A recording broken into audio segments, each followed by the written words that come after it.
Bueno, pues vamos entrándole a nuestra mesa de post-debate.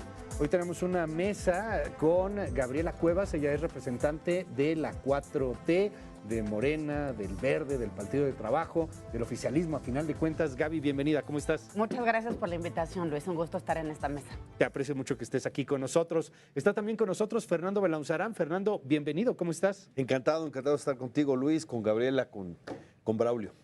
Muchísimas gracias, Fernando. Y también de Movimiento Ciudadano está Braulio López Ochoa. Braulio, bienvenido, ¿cómo estás? Gusto en saludarte, Luis, gracias por la invitación y saludos a Gabriela y a Fernando. Muchas gracias, gracias por estar aquí con nosotros. Hicimos una recopilación hace unos momentos con pues los bytes, los mensajes, los momentos de mayor ataque y confrontación en el debate. Guste o no, por desgracia, esto es lo que más trasciende. Por desgracia, insisto, muchas veces más allá de las propuestas.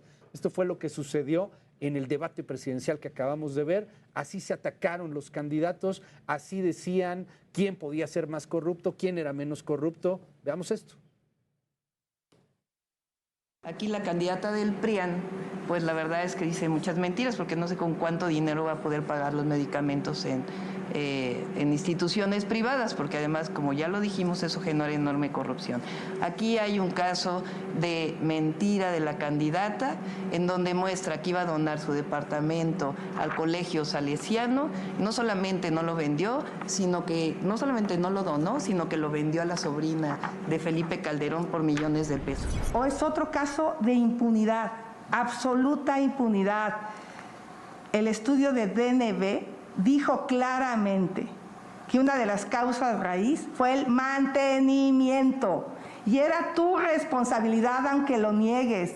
Eso se llama negligencia criminal. 26 del Repsamen, 26 del Metro, 52 personas. Y la verdad es que sigue siendo fría, sin corazón. Yo te llamaría la dama de hielo, porque no veo cómo ni siquiera te atrevas a voltear. Las dos de la vieja política que prueban acusaciones entre corrupción, porque ni es bueno desaparecer el Sistema Nacional Anticorrupción, ni es bueno desaparecer los organismos autónomos, pero tampoco podemos justificar, como hizo el presidente de tu partido que niegas, repartir notarías. Yo insisto, para usted quién ganó el debate, para usted quién ganó el debate, y eso es lo más importante. Aquí nuestros invitados van a tratar de convencerlo de que sus candidatos o sus candidatas fueron quienes ganaron el debate. Y comenzamos con Gabriela Cuevas. Bienvenida, Gaby. ¿Qué te pareció el debate? Cuéntanos. A mí me dio gusto, mucho gusto ver este ejercicio porque necesitamos más información rumbo al 2 de junio. Claudia Sheinbaum llega fuerte a este debate, fuerte por las encuestas, fuerte por sus conocimientos en lo académico, fuerte por su experiencia y su solidez como gobernante tanto en Tlalpan, en la Ciudad de México, como secretaria del Medio Ambiente. Claudia conoce muy bien la ciudad y conoce muy bien el país. Así que este ejercicio es positivo porque hoy la gente tiene más elementos para tomar una decisión.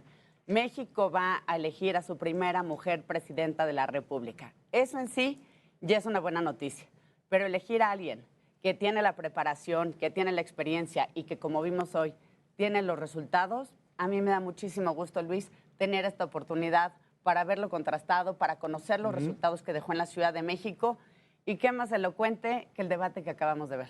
Gracias, Gaby Cuevas. ¿Qué te pareció, Fernando Belaunzarán? Me pareció bien el debate, creo que Xóchitl Gálvez resistió, le echaron un montón, fueron 2 contra 1. Es increíble cómo, a pesar de que ella es la candidata opositora, pues bueno, fue la que recibió ataques de todos lados, es quizás la que le ven, quizás por alguna razón le tienen más miedo, ¿no?, a Xóchitl, y lo hizo bien, puso las cosas en perspectiva. La verdad es que defender la continuidad de este gobierno, que es desastroso, es tremendo. Claudia Sheinbaum lo que tiene son otros datos, quién sabe de quién lo habrá aprendido, ¿no? Pero los datos en la realidad que se vive en salud, que es cotidiana, pues nos lo recuerda. No solo no estamos cerca de Dinamarca, cada vez estamos peor o más lejos y están los datos. Dijo cosa importante Xóchitl, que es el subejercicio en salud, que es terrible, con las carencias que tenemos, los 50 millones de mexicanos que no tienen servicios de salud, que es el dato de Coneval, el desabasto de medicinas es algo que se ve en todos lados. Ella reivindicó las escuelas de tiempo completo, fue un golpe a los que menos tienen, porque Morena solo reivindica a los pobres con la saliva, pero no con los hechos. Y bueno, ya regresaré para hablar de las escuelas de tiempo completo, esto que daña obviamente a los que, menos tienen. Cada uno de los temas. Yo quiero preguntarte, Braulio, ¿cómo viste el debate? ¿Qué te pareció lo que hizo Jorge Álvarez Maínez? A mí me encantó ver a Maínez a la ofensiva, ¿no? De verdad, proponer, mostrar la visión de país, de Movimiento Ciudadano, las virtudes y valores que tiene como candidato, creo que eso lo diferenció notablemente de las candidatas. Yo puedo decir que vimos dos tipos de debates distintos. Uno que fue de propuestas, de ideas, de planteamientos, y en ese lo ganó Jorge Álvarez Maínez. Y hubo otro debate, que lo vimos todos, entre dos candidatas para ver quién es más corrupta o qué proyecto es más corrupto. Y de ahí, si ustedes ven, ninguna acusación a Maínez. Solo entre Xóchitl y Claudia se estuvieron tirando la bolita, probándose cosas y acusándose. Y ahí, pues las dos, obviamente, se llevaron el primer lugar. Gracias, Braulio. Yo quiero que entremos, si les parece, con los temas que se estuvieron debatiendo. Ya veíamos hace rato los ataques, que si tienes corrupción acá, que si diste un permiso, que lo del Repsamen, en fin, muchas acusaciones, y seguramente van a salir esas acusaciones en estos momentos en esta mesa. Pero yo quisiera que pudiéramos plantear algunas de las propuestas y poderlas entender, poder tener claro qué es lo que está proponiendo cada uno de los candidatos y de las candidatas. Y empiezo con el asunto de salud. Me llamó muchísimo la atención que el debate se centraba mucho entre si se puede o no se puede tener dinero privado en el sector público en salud. Si se puede o no se puede hacer una asociación privada o no con el tema de la salud, que bueno, pues para muchos es una verdadera crisis. Empiezo contigo, Gaby. ¿Qué te pareció el tema de salud y qué es lo que se propone de nueva cuenta para nuestro auditorio? Al tema de salud necesitamos meterle mucha información. Aquí estamos debatiendo dos modelos. El modelo del PRIAN, el modelo que ellos defienden de privatización de la salud y que está claramente plasmado en lo que denominan el seguro popular, que ni era seguro ni era popular. Del otro lado está la propuesta de Claudia Sheinbaum, que tiene que ver con la cobertura universal de salud. ¿Por qué digo esto? Primero, cuando hablamos de seguro popular, quienes, los pocos beneficiarios, lo pudieron acceder, tenían un estudio socioeconómico donde a la gente se le cobraba entre 2,500 y 11,000 pesos. A las familias no les importaba si eran las más pobres, pero todos ponen. Cuando hablamos del proyecto de la Cuarta Transformación y de lo que está proponiendo Claudia Sheinbaum, hablamos del derecho que hoy está plasmado en la Constitución de universalidad, es decir, cobertura universal, todos en este modelo. Quien quiera atenderse desde el sector privado, por supuesto que también lo podría hacer, pero el gobierno sí tiene que garantizar el derecho humano a la salud. Y del otro lado hablamos también de gratuidad. ¿Por qué? Porque en la medida en que entendemos los derechos en esa universalidad, entonces también se eliminan problemas de corrupción, también de selección de personas en programas sociales, es decir, todos y todas pueden acceder a la salud. Insisto, vamos al dinero privado. El dinero privado no está peleado en un modelo donde todos los mexicanos y mexicanas podrían tener acceso a la salud en un sistema público de calidad. Quien quisiera atenderse en el sector privado, por supuesto, tendría todos los derechos mientras puedan pagarlo y mientras sea su decisión. El problema, y por eso puede estar esta confusión, Luis, es cuando es el dinero lo que decide entre la vida y la muerte. Y ese es el modelo del PRIAN, ese es el modelo que prevaleció durante décadas. Aquí el PRIAN convenientemente prefiere no tener memoria y no se olvidan de todas las décadas que gobernaron el país y que pues no es como que la obesidad se inventara en ese momento, ni que todos los mexicanos tuviéramos acceso a la salud, ni tampoco que hubiera acceso a los medicamentos en el tiempo del PRIAN. Ahí era, pagas y a ver si te toca. Veo una sonrisa en Fernando Belaunzarán. Fernando. Mira, fuera de demagogia, lo peor del PRIAN está en Morena, empezando por López Obrador y siguiendo con Bartlett. Bartlett no cambió Todos los demás cambiaron con Bartlett. Bartlett tiene la misma posición de hace 40 años, él no cambió. Todos los demás están con Bartlett. Y te voy a decir, esto de la salud es una tragedia, terrible tragedia. ¿Con qué cara viene a decir esto? Te voy a decir, dice Morena, todo es gratis, pero no hay nada. Nada más vean los datos, el 98% de los enfermos de cáncer no se pudieron tratar en el sector público. La gente se trata en las pequeñas farmacias ahí está, en los consultorios. La gente se va para allá porque en el sector público no hay nada. Los hospitales se están cayendo y eso lo hacen con el subejercicio. No pudieron, sacó en la improvisación López Obrador diciendo hay corrupción por la venta de medicamentos, pero no hay una sola denuncia por eso. Y sin embargo, no tienen la gente con cáncer, no tienen los medicamentos ni los quimios, no tiene la gente que tiene diabetes, no tiene la insulina, no tiene nada. Y la megafarmacia es un fracaso total, 5 recetas diarias, es otro elefante blanco. La vacunación infantil, perdón. Ese era un problema que ya habíamos resuelto y ahora muchísimos niños no se vacunan infantilmente. Ya regresó la polio, ya regresó el sarampión. Es un verdadero fracaso la salud y no se arregla con rollos, no se arregla con saliva, no se arregla de que aquí todo es público. Perdón, este problema es tan grave que le tenemos que entrar todos. Porque exactamente el dinero define vida o muerte y los más pobres son los que se quedaron sin servicio médico. Porque el Seguro Popular sí era deficiente, pero con el Seguro Popular 20 millones de mexicanos no tenían servicio de salud. Sin el Servicio Popular 50 millones. Y además, Gaby, crearon el INSABI en lugar del Seguro Popular. ¿Y dónde está el INSABI? El INSABI fue un experimento fallido que se cayó. ¿No? Y estamos jugando con la vida y la salud de las personas. Es un verdadero fracaso la salud, el sistema. No, insisto, no solo no estamos en Dinamarca, estamos en Haití. Te voy a interrumpir ahí por un momento y ahorita vamos contigo, Braulio, pero me enlazo hasta las afueras del Instituto Nacional Electoral. En estos momentos está hablando la candidata presidencial, Claudia Sheinbaum. No te preocupes. Creo que lo que se puso en claro, sobre todo, es que son 2 proyectos de nación.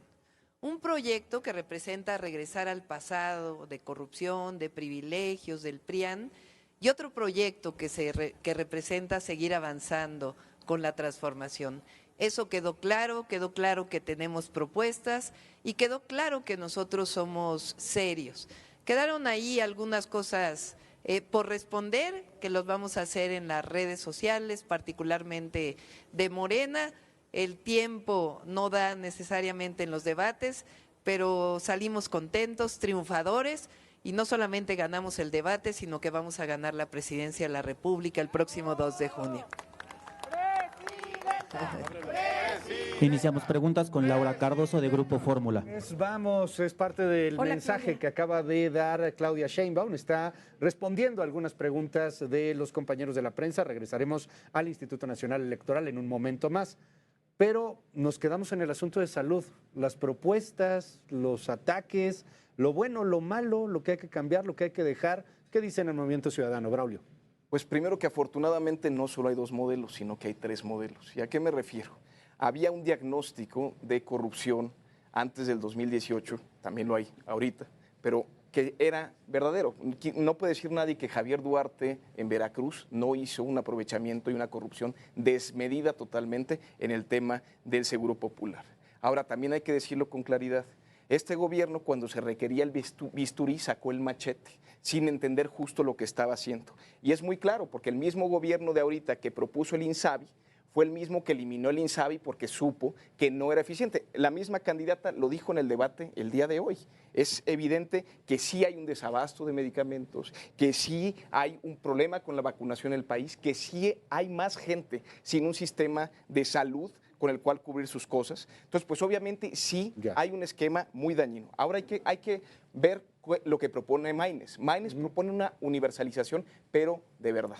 ¿Y a qué nos referimos con esto? Iniciar con la primera infancia. Si nosotros empezamos a impactar a los niños que todavía están en el vientre de sus madres, ir año con año con una cobertura universal es cambiar radicalmente el país. La desigualdad que hay en México la podemos atender si nos focalizamos en su primera infancia, si les damos nutrición, si les damos salud, si les damos educación cuanto antes. Va a ser un país muy distinto de la manera más veloz posible. Y también decirlo, está el ejemplo de Jalisco y Nuevo León. Son los únicos estados de la República que tienen cobertura total para infancias con cáncer, cuando este gobierno decidió con ese machetazo dañar la vida de más de 4,000 millones de niñas y niños que han muerto por falta de medicamentos para el cáncer en este país. Gracias, Braulio. Creo que quieres responder algo de lo que decía hace un momento Fernando Belauzarán. Gaby Cuevas. Tenemos que entender la salud históricamente donde venimos. Insisto, estábamos muy lejos de un sistema, de una cobertura universal de salud desde el año 2018. Y eso se puede validar con la gente. Si hoy le preguntamos a la gente cómo evalúa su gobierno, si evaluamos cuáles son sus problemas, si le decimos cómo evalúa el gobierno de Andrés Manuel López Obrador, ahí están los resultados. La gente en México confía en el gobierno y sabe que está trabajando. Aquí nada más hago una precisión. Braulio, con todo cariño, 4,000 millones de personas es la mitad de la población global. Eso está muy lejos de ser la cifra de problemas que tenemos en México. Por eso hay que dimensionarlos. Ahora bien, vamos a entrarle a lo que se comentó en el debate. Claudia Sheinbaum ha tenido logros muy importantes en esta materia. Ahí está la construcción de hospitales en la Ciudad de México. Allí está la recuperación de las clínicas. Allí está el trabajo casa por casa en tareas de prevención. Arreglar el sistema de salud en México sí requiere entrarle a la primera infancia, totalmente de acuerdo, Braulio, pero no podemos dejar a un lado los problemas que hoy tenemos en nuestro país, como es una epidemia en términos de obesidad, de diabetes, de hipertensión. Tenemos que trabajar de la mano con la gente, con las comunidades, para lograr que esas comorbilidades que venimos arrastrando desde hace décadas se acaben trabajando con la gente, e insisto, en tareas de prevención. Los mexicanos morimos en general el 80% por causas que pudieran prevenirse. Gracias, Gaby. Ya saben ustedes que aquí nos gusta un poco provocar. Entonces, tengo aquí abierto, y aquí lo puede usted ver, es un WhatsApp, está abierto para el auditorio, 5571-131337. 5571-131337. Una vez más, 5571-131337. Preguntan, Gaby, concreto. ¿Cómo resolver la bronca de desabasto de medicamentos? Gente que no tiene medicamentos, ¿cómo se resuelve? ¿Qué les dices a ellos? Independientemente, vamos a pensar que ellos no respondieron la encuesta que presentaba Sheinbaum hace un rato, de la cual tú nos hablas. ¿Cómo les respondemos? México cuenta con médicos y con médicas, si se pudiera decir así, increíblemente capaces. En México sí hemos tenido especialistas en temas, por ejemplo, de salud pública. Lo que necesitamos es trabajar con el personal de salud, que son quienes han estado al frente de salvar nuestras vidas en los momentos más complicados, y hacer el catálogo de toda la lista de medicamentos y de equipo que se necesita. Hay que recordar, insisto, de dónde venimos, de hospitales construidos a medias, de hospitales sin equipo, de personal de salud que fue olvidado. Entonces hay que trabajar con ellos, y uno de los temas que me parecen muy importantes de este gobierno y que se tiene que conservar es el valor de generar las compras consolidadas. Yo sí puedo decir que fue un error encargarle la compra a la UNOPS, porque quedó rebasada. Pero sí podemos trabajarlo con nuestro gobierno. ¿Estás aceptando un error, Gaby? De la UNOPS. La UNOPS se le confiaron las compras para transparentarlas. Hay que recordar que esto fue una apuesta en los primeros años del sexenio. El gobierno decidió hacer eso, ¿no? Sí, insisto, fue un error darle estas compras a la oficina de la ONU, que dijo que se podía encargar de ello. El gobierno federal buscó las opciones de transparencia y de mejor precios, y la ONU incumplió. Y eso es información pública. ¿Qué se tiene que hacer? Tener las claves trabajadas con el personal de salud, cruzarlas también con estadística básica. ¿Cuántos mexicanos necesitan hoy, por ejemplo, insulina? ¿Cuántos medicamentos se requieren para quienes tienen hipertensión? ¿Cómo le entramos a las enfermedades que más aquejan a los mexicanos? Y sobre eso, buscar cuál es el mejor mecanismo para que llegue incluso a las comunidades que estén más vulnerables o las más lejanas. Gracias, Gaby Cuevas. Fernando Belauzarán. El fracaso de este gobierno se muestra en algo que es espeluznante. La esperanza de vida, que son datos oficiales. México perdió 4 años de esperanza de vida. Claro, hubo pandemia, dirán, sí, pero Japón elevó su nivel de su esperanza de vida a pesar de que también tuvo pandemia. Corea del Sur, España, Suecia, Italia, Singapur, Francia, Taiwán, Alemania, todos tuvieron. Argentina tuvo un bajón de 2 años, 1 año y cacho. México tuvo 4 años menos de esperanza de vida. Es un dato escalofriante, ¿no? Porque aquí, a pesar de que la pandemia nos llegó 2 meses después, no se hizo lo que funcionaba. Es más, ni el cubrebocas, ni el cubrebocas. Y Claudia Sheinbaum no prohibió, más bien permitió que no se usara el cubrebocas, no lo puso obligatorio, porque las mañaneras se hacen en Palacio Nacional y su jefe no quería usar cubrebocas, ¿no? Por eso en el espacio público no se obligó al uso de cubrebocas, entre otras cosas. Además de la ivermectina, Sí, claro. ya está aclarado que no tiene ningún valor y se experimentó con la gente. Pero aquí hicieron que la gente se rascara con sus propias uñas. En la pandemia fue terrible. 4 años, la Comisión Independiente acaba de decir que se pudieron salvar más de 250,000 vidas, o por ahí de 250,000 personas que fallecieron, porque los errores en este caso causan muertes. ¿Qué pasó con el Fondo de Gastos Catastróficos? Que eran 100,000 millones de pesos que estaban en el Seguro Popular y ya para que la gente no perdiera su patrimonio. Se los tragaron y parte acabó en el Tren Maya. La gente nos está preguntando, Fernando, 5571-131337, y están empezando a llegar una cantidad impresionante de mensajes.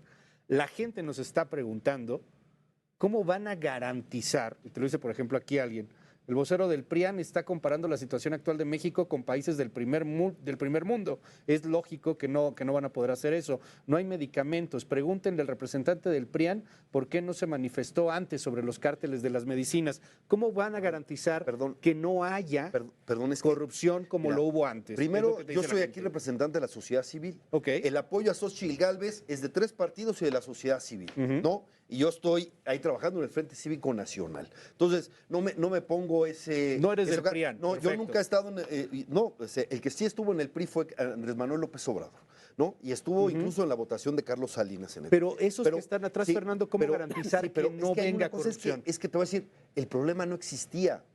Ese es el problema. O sea, López Obrador crea un problema. Le caían mal los de las medicinas, dijo es mucho dinero y voy a investigar. Y ya dijo Gabriel algo muy importante, se puso a experimentar con la UNOPS y se ha puesto, y luego con Birmex y luego acá, pura experimentación, experimenta con la salud y la vida de los mexicanos. Ese es el problema. Si tenía una solución mejor, está bien, primero la pruebas, la ves, haces grupos, haces cuestiones pilotos y luego la llevas a cabo. No simplemente lo quitas. Te voy a interrumpir 2 segundos, Fer, te juro que no es adrede, es que acaba de salir justamente ahorita Jorge Álvarez Maínez. Vámonos hasta el INE.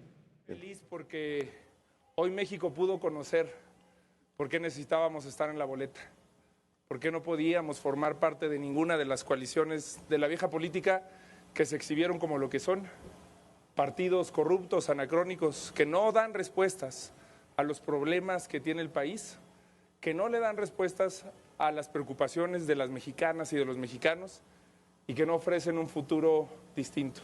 Estoy muy contento por la gente que me acompaña y también por toda la que no puede estar aquí, pero que ha hecho posible este movimiento, esta candidatura y esta posibilidad.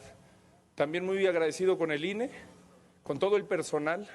Son horas de trabajo muy fuertes para poder realizar un tema como este. Y bueno, qué mejor compañía que la del fundador de un proyecto político como Movimiento Ciudadano, que se forjó contra el poder, que fue clave para la transición democrática del país, que es clave en el momento en el que más lo necesita y que ha sido el mayor impulsor de una nueva generación, de una nueva camada de servidoras y de servidores públicos que con la experiencia de militantes entrañables que han hecho historia por este país, me dio muchísimo gusto encontrarme ahorita que salía del debate. Parte del mensaje de Jorge Álvarez Maínez, el candidato de Movimiento Ciudadano. Perdón, Fernando, interrumpía la idea.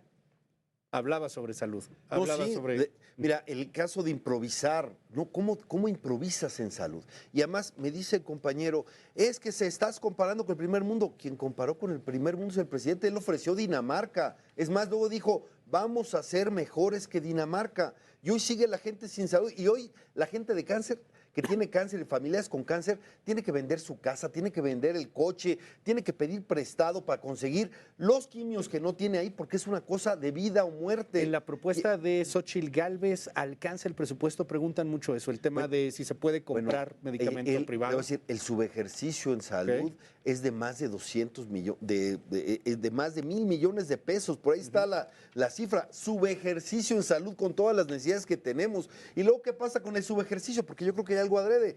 Porque como las obras faraónicas se fueron de 150,000 millones de pesos a más de 500,000 millones de pesos, por ejemplo, el Tren Maya, medio billón de pesos, pues ahí se va el dinero que debió haber sido para salud, para educación, para Ciudad de México. Ahí se va porque lo usa. Lo que dice Claudia Sheinbaum es una gran mentira. No hay tal ahorro por combate a la corrupción. Eso es indemostrable. No hay ninguna evidencia de eso. Lo que sí es que gastamos más. Estos son los presupuestos más grandes de la historia, los que ha vendido México. Pero eso no ha significado mejor salud, mejor educación, mejor eso, porque las prioridades del presidente son otras. Gracias, Fernando Belaunzarán. Braulio, nos preguntan también mucho cómo se resuelve el problema. ¿Cuál es la propuesta concreta que tiene el candidato Jorge Álvarez Maínez para resolver el desabasto en salud, la falta de hospitales, la falta de medicinas, insisto, se repite una y otra vez? Pues lo primero es ampliar el financiamiento. Tenemos un sistema de salud que no se da abasto.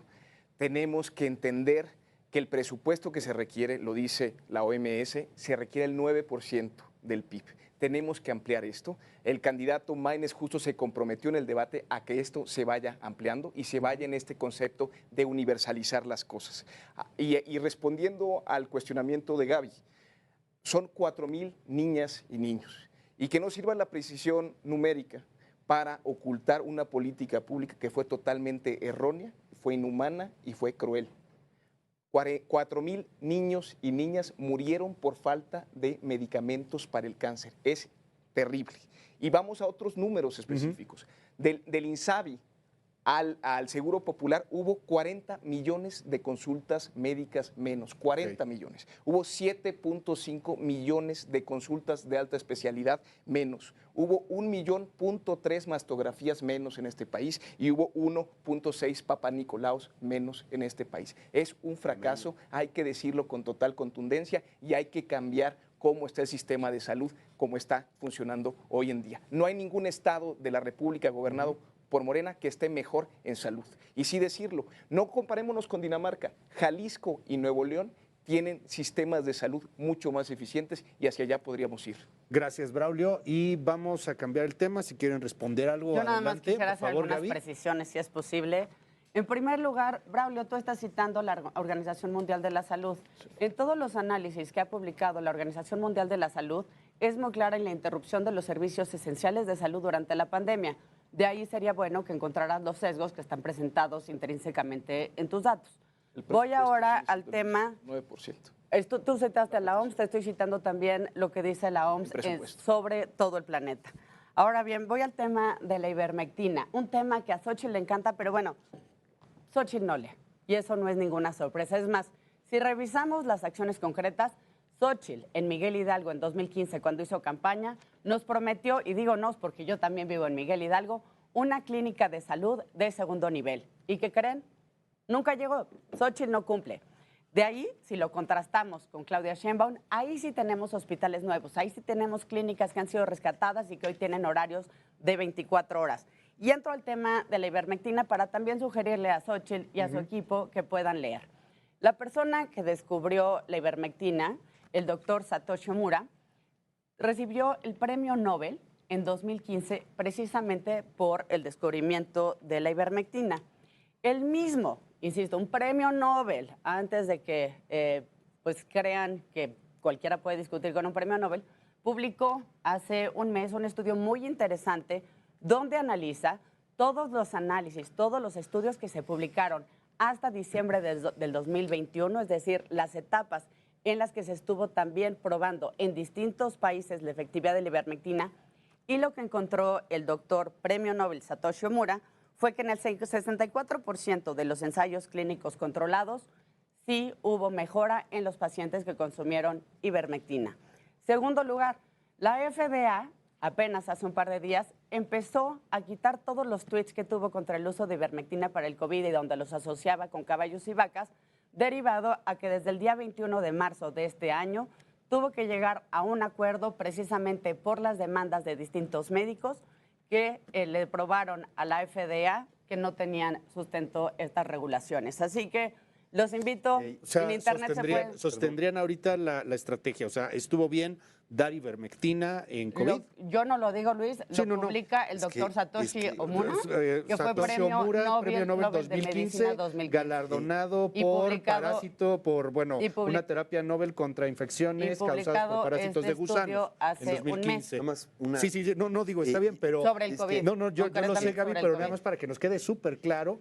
Y pueden Ustedes encontrar la lo defienden, lo referencia. defienden. O sea, estuvo bien. No, Científicamente con todo y que hubo existe- críticas durísimas, científicamente lo existe defenderían. evidencia Sí, claro. que demuestra Hay un debate la científico efectividad. sobre ese tema. Hay evidencia Ajá. que demuestra Está que bien. es cierto. No sé si, aquí ya estamos entre herejes, no sé si pueda citar un medio, pero dice el sabueso favor. de Animal Político. Ajá. No hay estudios que respalden el uso de ivermectina contra COVID-19, como dijo Gabriela Cuevas. Frase. Que es la frase de Gaby. Diversas investigaciones científicas demuestran su efectividad de ivermectina contra la enfermedad COVID-19, mismos que se han llevado a cabo en Perú, Brasil, República Dominicana, Argentina, India, Bangladesh, Irán, Estados Unidos. Autora, Gabriela Cuevas. Lugar acá dice, aunque desde 2021 la Organización Mundial de la Salud desaconsejó el uso de ivermectina para el tratamiento de COVID, Gabriela Cuevas, vocera de la campaña de Claudia Sheinbaum, ha insistido que está demostrado científicamente su efectividad y utilizó ese argumento para justificar el uso de este fármaco en la Ciudad de México, en su cuenta personal. Sin embargo, en una búsqueda no se encontró que la OMS ni la propia Secretaría de Salud de México recomienden o avalen su uso en las actualizaciones de su lineamiento. Tampoco se encontró un estudio científico concluyente que respalde el uso de este fármaco contra el COVID. La ivermectina, pese a no ser aprobada por las autoridades sanitarias a nivel nacional e internacional, fue comprada y distribuida, es decir, no hay tales. Lo que sí hay doctores que lo han desaconsejado y la Fernando, propia perdóname que te y hay interrumpa. doctores que Un sí. premio Nobel te pediría que también Pues vamos a los yo te amigos digo de lo Animal que- Político que le lo echen una vieran. revisada. Los premios Nobel a veces tienen A ver, algo interesante que el- decirnos. Y nada más cierro. Ajá. Tus datos sobre la esperanza de vida, Fer, con todo respeto, no sé dónde los sacaste. Aquí están las publicaciones del INEGI, como de hecho pasó de 75.4 a 75.5. La información correspondiente a 2023 todavía no se publica porque está en estudio. Según nada más para cerrar Aquí está la de ahí, INEGI. Gaby INEGI. Cuevas, ahí están. INEGI. Están en el debate en torno a los números de esperanza de vida. ¿Cuánto, Aquí está el ¿cuánto dices INEGI. tú, Fer? 4 años bajó la esperanza. 4 años bajó la esperanza. Está, ¿Y sí. tú dices, Gaby? No, yo no digo, lo dice el INEGI. Hay que verlo. sí. El ¿Cuánto? INEGI dice que subió de 75.4 a 75.5 de 2021 a 2022. Ok. No, es que aquí lo está sacando, ahí está el punto, lo está sacando como bajó, ya subió después del 22. Dice aquí lo están sacando desde antes, desde el 18. Perfecto, Lo aquí que ha está desde bajado, 1930. desde 2010, por eso bajó en este gobierno, bajó 4 años. ¿Y cuántos años, Aquí Gaby? está, 4 años. aquí está No, aquí la no, gráfica y del está INEGI. en 70.2%. La gráfica del INEGI desde 1930. 70.2 años. ¿Mande? 70.2 años. Sí, eso es lo que está. Yo te O mando sea, el dato. una que se persona vea. en México vive hasta 70.2 Ese es el años, periodo de pero esperanza. el INEGI, El INEGI dice tiene otros datos que ya mostré aquí a la cámara Bueno, y con aquí lo una tengo. gráfica que muestra la evolución desde 1930. ¿Les parece si cambiamos el tema y lo abrimos justamente con Braulio López? Porque si no se nos va a ir solamente en uno solo. Te enseño el del Digo, es un debate interesante en donde vamos a tener que verificar por ahí la información. Sí. Si nos pueden ayudar rápidamente aquí en la redacción en Heraldo TV, solamente para confirmar cuál es el pero dato de de verdad falta el esperanza de 18. vida que ¿En tienen cuánto- los en cuánto mexicanos la y lo podemos tuvo el confirmar rápidamente con los datos de INEGI ya buscamos para el 18, pues, ahí está la tampoco gráfica. fallar a la verdad, porque mire que en política muchas veces se juega con los números. Cambiamos el tema, corrupción y transparencia. Braulio, ¿qué te parecieron las propuestas? ¿Qué dice tu candidato Jorge Álvarez Maínez sobre corrupción, sobre transparencia? Pues creo que hizo énfasis en algo muy importante, Luis. Como llegan las candidatas o los candidatos a la presidencia o de cualquier cargo público al poder público, modifica o hace de su ejercicio de gobierno algo muy delicado. Y en este caso hay que decirlo con toda claridad, ha habido campañas ilegales en este país. Xóchitl Gálvez empezó meses antes, Claudia Sheinbaum empezó años antes. La ley electoral es muy clara, es la tercera semana de noviembre, la precampaña inclusive, y ellas empezaron muchísimo antes. Esto ha hecho un rebase de tope de gastos de campaña, ha hecho explicarnos justo de dónde están obteniendo ese dinero, y ese dinero va a impactar en su ejercicio de gobierno indudablemente. Hay un tema delicadísimo en México que es sistémico y se debe principalmente a cómo llega la gente al poder. Yo creo que es una pésima señal que dos candidatas a la presidencia piensen que violando la ley es un esquema de aprovechamiento para efectos de llegar a un cargo público que es el más importante de este país. Yo creo que es terrible, muestra una cuestión terrible el hecho de que las dos candidatas acudan a la ilegalidad para hacerse de este puesto de la presidencia, y eso va a afectar contundentemente su ejercicio de gobierno porque van a deber a intereses su funcionamiento y su llegada al poder. Gracias, Braulio.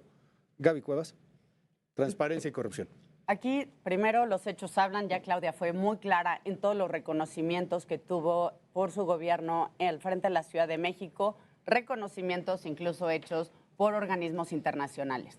Ahora, el tema es muy importante y hace unos días presentó justamente, junto con Javier Corral, este tema. Lo primero es revisar la Administración Pública Federal, y para ello se va a crear una agencia que pueda tener plena transparencia sobre todos los contratos, específicamente entrarle a los temas de transparencia en obra pública, en adquisiciones. Esa es una primera parte, empezar por la Administración Pública Federal, pero también trabajarlo de una forma completa con los estados y con los municipios. Un segundo punto muy importante tiene que ver con la Procuración de Justicia. ¿Cómo logramos que efectivamente desde lo que estudie la agencia, la Secretaría de la Función Pública, se puedan consignar y se pueda castigar cualquier acto de corrupción? Y aquí uno de los temas de su propuesta que más me gustó es precisamente cómo diseñar mejores mecanismos de trabajo, atención, seguimiento, cómo se genera un sistema de alerta ciudadana. Tenemos que escuchar a la gente porque ellos son quienes están todos los días expuestos a los trámites, a los servicios, a la revisión de obras. Así que, en resumen, es transparencia, revisión de todos los procesos en la Administración Pública Federal, e incluso teniendo un acuerdo nacional con los estados y los municipios, revisión también y actualización de las funciones de la Secretaría de la Función Pública para que tenga mucho más capacidades de fiscalización y, por supuesto, trabajar en todo el proceso de judicialización y sanción en estos casos. Fernando Belauzarán. Bueno, la verdad es que es medio patético escuchar que hablen de transparencia cuando quieren desaparecer al INAI. No solo al INAI, todos los órganos autónomos, pero desaparecer al INAI, que fue clave para investigar la Casa Blanca, para que fue muy importante para la estafa maestra, que ha sido muy importante para las investigaciones de corrupción. Querer desaparecer al INAI, que es un órgano autónomo que tutela el derecho a la información, es un contrasentido, que digan. Además, el investigador Leonardo Núñez, de Mexicanos contra la Corrupción, dice que revisaron a detalle y en lo que le llama el tianguis digital no encontraron un solo contrato. Eso es mentira, y que 7 de 10 dependencias de la Ciudad de México son completamente opacas, no son transparentes, es decir, tiene sus otros datos. La candidata del partido oficial tiene sus otros datos, igual que el presidente.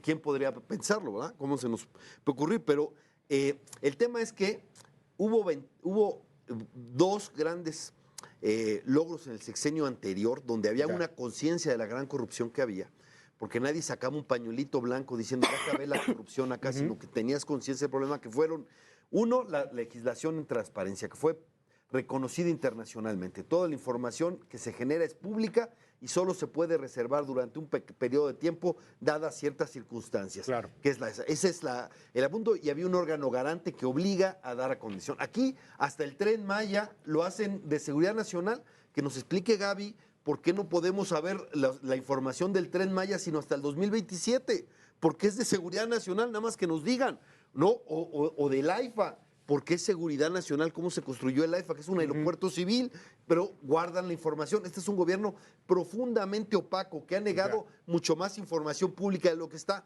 Y el otro punto era el Sistema Nacional Anticorrupción, que no solo dependía, porque ahora resulta que lo que dice Javier Corral, que es alguien al que yo le tengo respeto, no tengo problema, alguna vez hasta hemos hecho cosas juntos, pero él dice que dependa de la presidencia, como si el presidente no pudiera ser corrupto, tapadera de corruptos.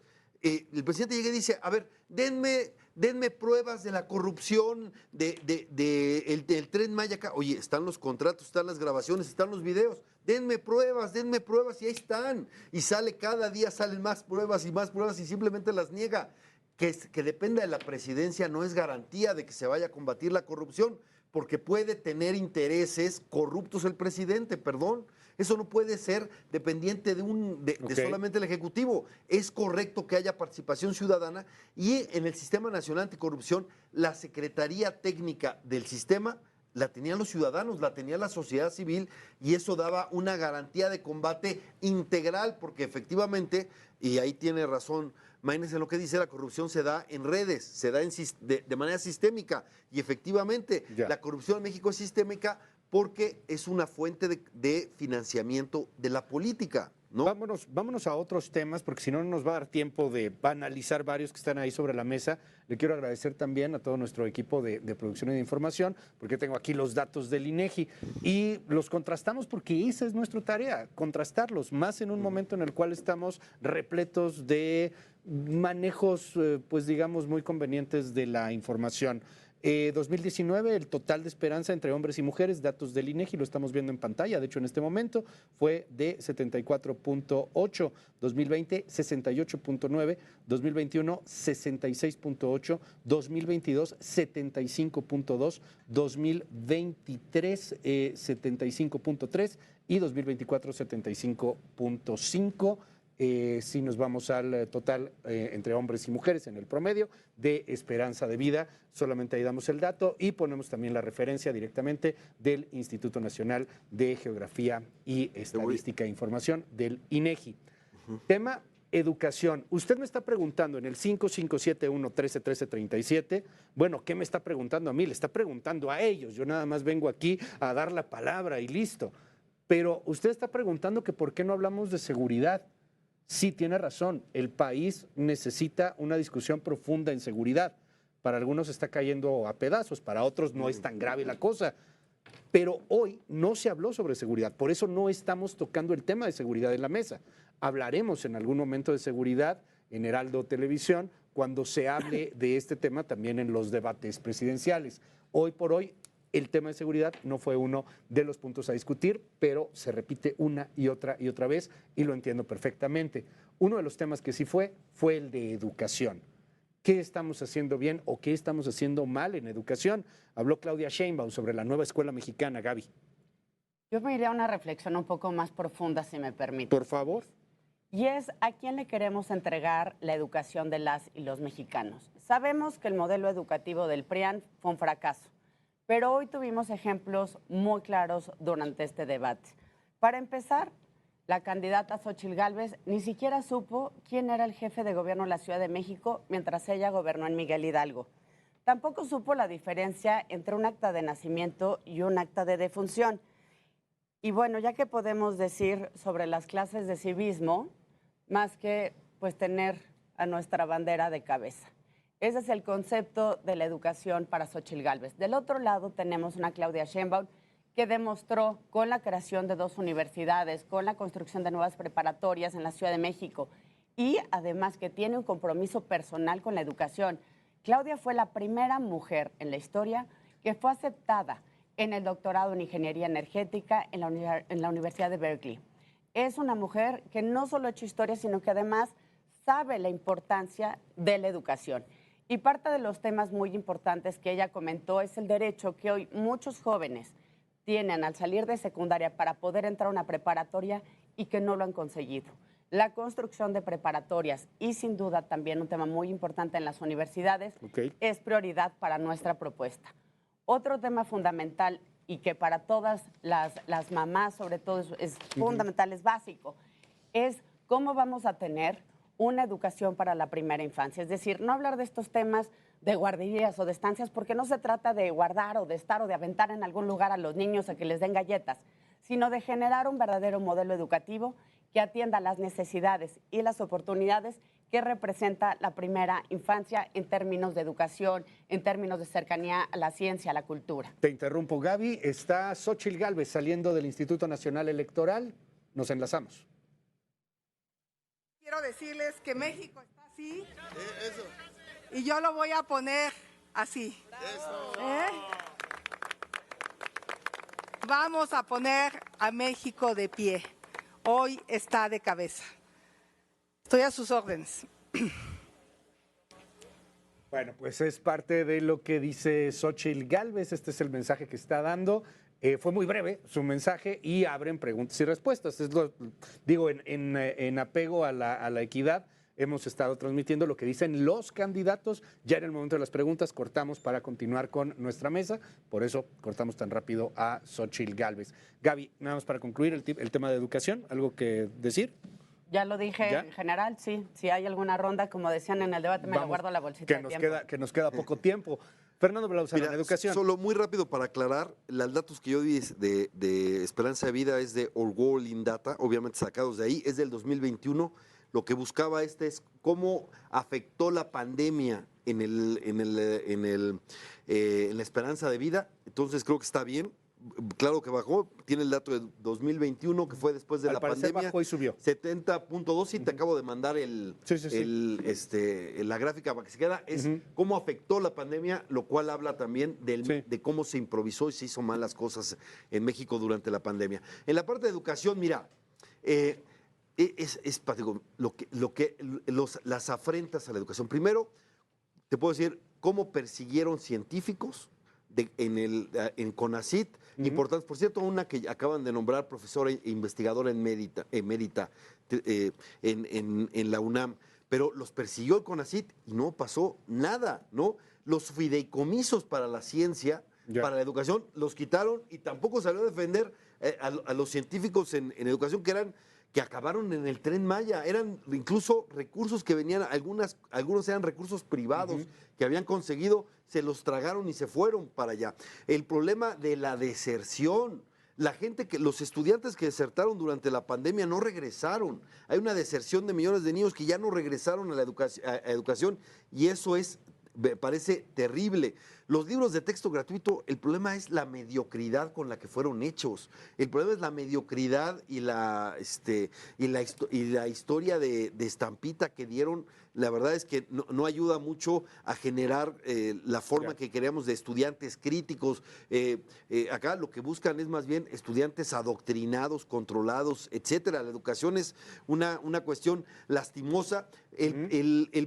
La promesa de darle 1% del PIB a la ciencia y tecnología no se cumplió y fueron hechos, y lo han dicho, el del 8% del PIB a la educación tampoco se cumplió en este gobierno. Y por supuesto, se fregaron a las estancias infantiles que permitían a las madres trabajar y a tener a sus hijos con una educación profesional, y también las escuelas de tiempo completo. En las tiendas de tiempo completo no solo les permiten a las mujeres trabajar y eso las empodera y les da otra situación en sus casas, sino además permitían a los niños tener alimentación, y desayuno y Fernando, comida. ¿qué hacer? O sea, ¿cuál es la propuesta? Ya dijiste todo lo que ha estado mal. Hay que invertir en educación. Los países que invirtieron en educación, por ejemplo, China e India, durante tanto, claro que sí, esa es la inversión del futuro. Están en una gran desventaja muchos niños frente al mundo que va a tener, que ya es con tecnologías de Gracias, la Fernando. información. Estamos casi a nada de cerrar, entonces yo te preguntaría, Braulio, lo mismo. Educación, ¿qué está mal, qué está bien? ¿Y qué va a hacer Jorge Álvarez Maínez? Jorge Álvarez Maínez ha hablado de 1 millón de universitarios. Hoy 4 de cada 10 personas que aplican a la universidad no se quedan en ella por falta de infraestructura de educación que se les pueda dar. Cambiar el tema de primera infancia, de infancias, jóvenes y universitarios es un cambio de futuro para el país y en eso se está enfocando Maínez. Hablar también de la extensión de horarios, por ejemplo, para arte y cultura. Tenemos abandonada el arte, la cultura y el deporte en México y tenemos que ahí llamar la atención de nuestros jóvenes para efectos de que se vayan justo empapando con las cosas que los hacen felices y darle los esquemas para hacerlos mejores en lo que ellos están interesados. El tema de incorporación digital es importantísimo. Tenemos que garantizar a alumnos y maestros la incorporación digital. También decirlo, un presupuesto federal fijo para universidades. Esto ya ocurrió en Jalisco. Ya hay un presupuesto constitucionalmente previsto para la Universidad de Guadalajara, para la Universidad Pública del Estado. Esto debe pasar en todas, que no sea un tema de componendas políticas, sino darle esta autonomía universitaria a la educación en México. Y decirlo, el enfoque de Maines justo en toda la campaña ha sido las universidades. Ha visitado más de 15 universidades y eso lo ha hecho porque es el pensamiento crítico, es la gente que quiere justo entender cuál es un mejor país, que está cansado de esta polarización, de discutir cuál es el peor país, el peor gobierno, el de ahorita o el de los pasados, y que está viendo hacia el futuro, que está pensando hacia el futuro y que está proponiendo hacia el futuro. Bueno, estamos ya prácticamente a punto de cerrar esta mesa. Yo quiero compartir algunos mensajes que están pues lanzándose aquí en el WhatsApp y me voy en tiempo real. Dicen aquí en la 4T, parece que no pueden tener autocrítica, dicen por acá. Gabriela Cuevas no se cansa de mentir, dicen aquí en contra de Gabriela Cuevas. Fernando Belaunzarán, dicen, date una vuelta a las escuelas públicas, date un baño de pueblo para que veas cuál es la realidad. De Jorge Álvarez Maínez, hablan mucho de la sonrisa. Perdón, pero se repite 55 veces el tema de la sonrisa de Jorge Álvarez Maínez. Y bueno, pues señalan que no quedan algunas propuestas precisamente muy claras. Aquí dicen que ganó el debate la doctora Sheinbaum, dicen que ganó el debate Xóchitl Gálvez, dicen que ganó el debate Jorge Álvarez Maínez. Lejos de quien ya está politizado, ganó el debate pues quien haya sido convencido el día de hoy. Podrá tener y podrá escoger a un ganador. Yo quiero pedirles, Gaby, Fer, Braulio, que por un momento nos quitemos los colores de Morena, del Frente, el naranja, aunque bueno, claramente ahí traes tu pepsilindro, naranja totalmente. A mí me la pondrías muy difícil. Y sí, no, o sea, a ver, yo lo que les quiero proponer es que nos quitemos por un momento estas filias extremas partidistas, estas ultrapolarizaciones, ideologías, para hablarle a quien no está politizado, a quien todos los días tiene la bronca de ver qué le va a dar de comer a su familia, de ver cómo va a salir adelante, a quien quiere un México mejor, porque aquí hay algo muy interesante. Así sean Xóchitl, Claudia o Jorge Álvarez Maínez, yo en lo particular creo que no quieren un México peor. Yo creo que nadie queremos un México peor. Háblenles a ellos, a los que no son pro Xóchitl o anti Xóchitl, pro Claudia o anti Claudia, pro fosfo, no fosfo. Háblenles a ellos en un minuto y díganles por qué Claudia Sheinbaum es la mejor opción. Gaby. Debatimos dos proyectos de país. El país que propone Claudia Sheinbaum con cobertura universal de salud, mientras que del lado de Xóchitl Gálvez quieren regresar a las cuotas y cuates del Seguro Popular. Un México donde la educación es un derecho para todos, como lo propone Claudia Sheinbaum, y demostró que es posible en la Ciudad de México, versus el modelo de Xóchitl Gálvez, donde la educación es dictada por los grupos empresariales y las organizaciones. Un México donde los programas sociales son un derecho y hoy se llevan tanto a la Constitución como a todos los hogares, versus el México que ve Xóchitl Gálvez, que no solo es un México teniéndolo de cabeza, sino un México donde para ella los programas sociales son asistencialismo y son temporales, y luego salen sus asesores diciendo que las pensiones no deben ser para todos. Mira, Luis, yo fui militante del PAN. No le tengo ningún resentimiento, por el contrario, le tengo muchísimo cariño al PAN, a esa institución. Sí puedo decir que la fobia al PRI no me la quito, la tuve antes, la tengo ahora y la tendré, creo que para siempre. Pero algo que me queda muy claro es que hoy el PAN no es el PAN que nació en 1939. Hoy no es el PAN que lucha por la democracia ni los derechos humanos. Al PAN lo secuestró desde hace 6 años Ricardo Anaya. Es un PAN que no tiene empacho en repartirse notarías con el PRI, que no tiene empacho en pactar un día con Alito y otro día con quienes criticó durante décadas.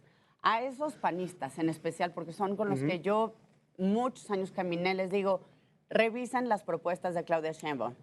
Sí es posible tener al México democrático porque hoy lo vivimos. Gracias. Hoy no se cantan fraudes electorales. Gracias, Gaby. Tenemos 2 minutos. Fernando Belaunzarán, rápidamente. Por una simple razón, fuera de telarañas ideológicas que dividen y polarizan, queremos un país donde quepamos todos, independientemente de cómo pienses, qué hagas, cuáles son tus preferencias, cuáles son tus ambiciones, cuáles son tus anhelos, cuáles son tus tu corazón, tu vocación, etcétera, que quepamos todos. Aquí nos quieren decir, si piensas de una determinada manera, estás con el bien. Si te sales de este caminito, estás en el mal y ya te vas. Perdón, no. Y le quiero decir a Gaby que esto de que alguien ponga de cabeza le pasó también a López Obrador es una anécdota. Eso no pasa nada. Sí queremos poner a este país de frente, de pie, para que quepamos todos. Y una cosa fundamental, este régimen que están restaurando sí fue el que combatió Gómez Morín desde que lo creó. El del hiperpresidencialismo, el de qué horas son las que usted diga, señor presidente, el que no había división de poderes, el que organizaban desde las elecciones desde el gobierno, como lo quiere hacer. No es que yo lo esté inventando, están en las iniciativas presidenciales. Lo que yo quiero decir es, sí, tú vas a decidir en esta elección democracia o dictadura, Estado de Derecho o narcoestado, inclusión o exclusión. Esas son las decisiones que vas a tomar. La elección más importante de este siglo, la que va a definir. Gracias, Fernando Belaunzarán. Cerramos, Braulio López. Decirle a la gente, Luis, que afortunadamente sí hay una agenda de futuro en esta contienda, que se enfoca en niñas, en niños, en jóvenes, en universitarios, en estudiantes. Que hay una agenda que ve hacia el medio ambiente, a cuidar al agua, a la justicia intergeneracional, de no acabarnos los recursos de las futuras generaciones. También un esquema de no tenerle miedo a los temas delicados de este país. Podemos hablar con toda claridad y discutir el derecho de las mujeres a su propio cuerpo. Una reforma fiscal que es necesaria en este país y que nadie quiere tocar, la descarbonización del país, la desmilitarización del país, la regulación de las drogas, la ilegalidad de las campañas electorales. Los derechos de la comunidad LGBT lo podemos discutir con total apertura y seriedad. Decirlo también que pensamos que hay un México posible que es muy distinto al que están proponiendo. Hoy los jóvenes en México están condenados a la incertidumbre. No sabes si vas a tener una casa, no sabes si vas a tener derecho a pensiones, no sabes si vas a tener estabilidad laboral, un equilibrio laboral, no sabes si vas a tener hijos o hijas, porque no sabes cómo está el agua y el medio ambiente en un futuro. A ese México le hablamos, al que cree que sí hay una opción distinta, que no solo hay de dos sopas, una que considera que es Dinamarca y otra que considera que es Venezuela, sino que sí hay otra. Gracias. Movimiento Ciudadano y Maynes. Vámonos a una pausa. Gracias a todos por estar aquí con nosotros. Muchísimas gracias por esta mesa. Gracias por la invitación. Me voy a una breve pausa. Regresamos rápidamente para cerrar lo que está sucediendo en el INE. Seguimos. Esto es Ruta 2024. Estamos en Heraldo. Claudia Sheinbaum, Xochitl Gálvez, Jorge Álvarez Maínez. Primer debate presidencial. Ruta 2024.